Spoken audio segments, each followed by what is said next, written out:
Hi, everybody, and welcome to The Breakdown, where we take faith based songs, break them down, and really understand what's being said. I'm your host, Peter. I am a musician, singer, songwriter, and a worship leader, and someone who's always been deeply impacted by the message behind the music. And on this podcast, we're diving into songs that move people and exploring why they hit so deeply. So let's get into our first segment, which is the Song of the Day. So today we're talking about one of my favorite songs. It's one of my favorites. I personally really love this song. It's Holy Forever by Chris Tomlin. I'm pretty sure you all know that song. And the angels cry, holy.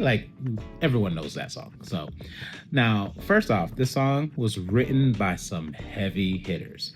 I understand now why the song is so good and why it's popular because just looking at the credits, it's a stacked team of writers. We start off with Chris Tomlin, which he's been the GOAT for the longest. And then we have Phil Wickham, Jen Johnson, Brian Johnson, Jason Ingram. These are all heavy hitters when it comes to writing. So this is a stacked team. This is a very stacked team. The song was released in 2022 and Chris Tomlin was the one who recorded it. And since then, it's been covered by a ton of artists, churches, in different styles, different renditions. It's a very popular song. It has spent months on the Hot Christian Song charts. It hit Billboard's #1 back in 2023 and set the record for the longest climb to #1 in that chart. So this song has made some moves, honestly. So now for my fellow worship leaders out here, it's in our classic 4/4 time signature, sitting at 138 beats per minute. Some people do it at 144. It varies. And it's written in the key of D flat. Look, people like Tomlin, Torrin Wells, Phil Wickham must believe that the higher the key, the closer it is to God. Because that is crazy. Sorry, gentlemen. Us regular, more down-to-earth people, at least in our key selection anyway, we're more down-to-earth. The theme is focusing on the eternal holiness of God, and that's pulled directly from Revelations 4. So now let's get to our next segment, breaking it down. This is where my musical nerd side comes out a little bit. I get giddy about the dynamics and what I just said. Giddy. Do people still say giddy? Should I even be saying giddy? I don't like that. I get excited when it talks about lyrics and dynamics and different things like that. So the beginning of the song starts with that melody from the chorus. This gives listeners a sneak peek into the chorus so that when you get to that chorus, it's very familiar because first of all, that chorus is very iconic. It's very memorable. And then you have those who already know it, are familiar with that. They already know that this is the next song that's going to be played because it's iconic. So there's familiarity and there's also introduction right there in the beginning of the song because of that melodic chorus playing through in the beginning. So it's really, really good placement. So now let's get into the lyrics. Now we got the first verse. The song comes in soft. Anthem songs like this, that needs to have that gradual build because you're taking the listener somewhere. You can't be big at the beginning because it leaves no room to grow. And sometimes you can miss those key points in the message that the listeners need to hear. So it starts soft, and then the lyrics come in and it says 1,000 generations falling down to worship. So that's one section. And then it says, all who've gone before us, that's the past. All who will believe, that's the future. Here we see that there will be a time where believers past, present, and future will sing that song of praise to the Lamb. Singing the song of ages. I'm sorry, not sing a song of praise, sing a song of ages. So let's dive deeper into that. What is the Song of Ages? That is referring to that eternal song of worship unto the Lord. A chorus that is acknowledging God's holiness and the supremacy of his name. The angels have been singing it already. They've been singing it for generations now. And now believers can come in and join in that chorus also. So it's really good. It's a really good introduction. There isn't an audience when you're hearing these lyrics. There isn't a specific audience that the writing is going towards. At least I don't think so. I could totally be misinterpreting that. You guys comment and let me know. But there isn't a direct one there. But when we get to the pre-chorus, that's where it shifts, because then you hear your name is the highest, your name is the greatest. So now we already know that we're pointing up in this situation. And there's a build within that. There's a build because we're addressing the Lord, and we can't do that timidly, if that makes any sense. So then we build into that, and then we go into the chorus, and it's anticlimactic and it's soft there. And now we're saying, and the angels cry, holy. All creation cries, holy. Then he is lifted high, holy. Remember Revelation 4? And then it comes back full circle. Holy, holy, holy, holy forever. It's beautiful. So now you have that taste of the chorus, but it's not the entire chorus. We go right into verse 2, and the music starts to build here. And now we've addressed the Lord, and now we're going to address the believers that are listening to the song. If you've been forgiven, if you've been redeemed, if you walk in freedom, if you bear his name, that covers everybody. Like, that covers literally everybody who is in the faith. And it's telling you to sing this song forever. We're joining these angels now to sing this song forever to the Lamb. So we go back into this chorus, addressing God. And now it's bigger and it's with gusto.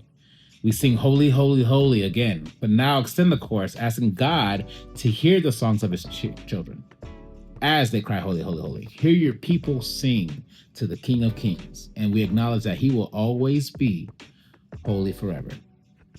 Then you come back to the pre-chorus again for a dramatic build, and then reprising the supremacy of his name, but this time going to a big full chorus, and now everyone is singing in this climax of holy, holy, holy. And then we end the song with that tagline, letting God know that he will always be holy. It's chef's kiss. It's mwah. So this leads me to my next section. Apply it. Look, we get to be a part of a legacy. We get to come together as one unified voice and sing songs of praise to someone that is absolutely more deserving of what we can give. And I know it can be tough to be in the moment when it comes to praising and worshiping. But let me encourage you to do it, to not only do it on a Sunday, do the difficult task of bringing it into your daily life. And I'm telling you, as a worship leader, it is a very difficult task to do. You know, I am not like outside of Sundays walking around with a microphone just singing, and the angels. No, absolutely not. So like, we're human, you know, we stumble, we fall, we make mistakes, we go through some hardships, and the last thing we want to do is be like, oh my gosh, God, you're so amazing. No, I get that. But even though it is a difficult task, it is definitely necessary. And watch how things shift when you do so. Please understand that I'm not telling you that's going to fix your problems. I don't want to say that at all. I'm not going to say it brings cures or anything like that. But what I can tell you is that your issues will look and feel so much smaller in comparison to the one who holds you, to the one you're singing to.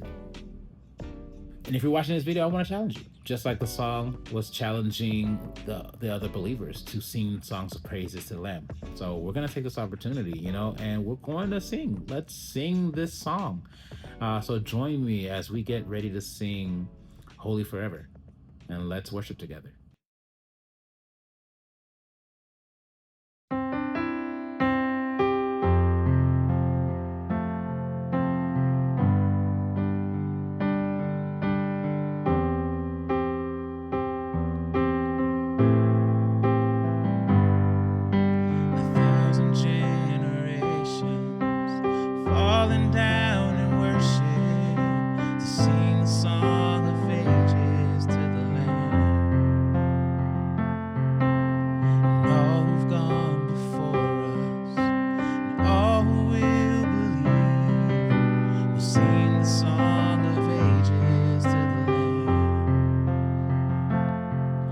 Your name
Your name is the greatest. Your name stands above them all.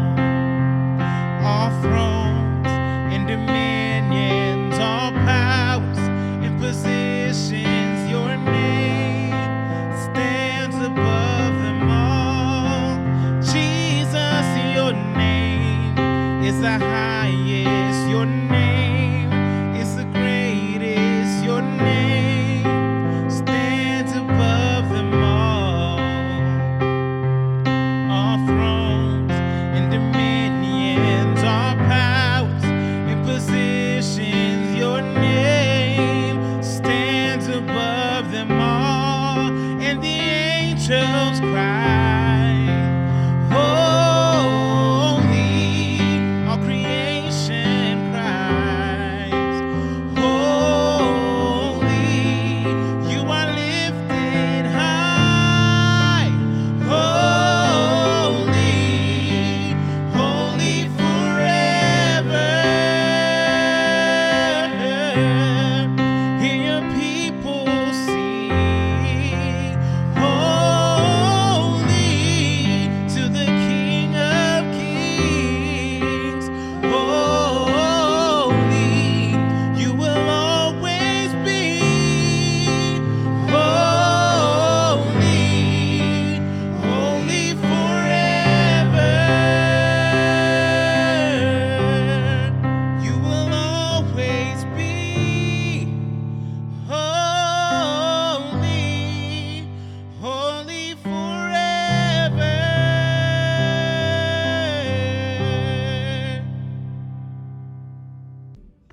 Guys, I want to thank you all so much for hanging out with me on this first episode of The Breakdown.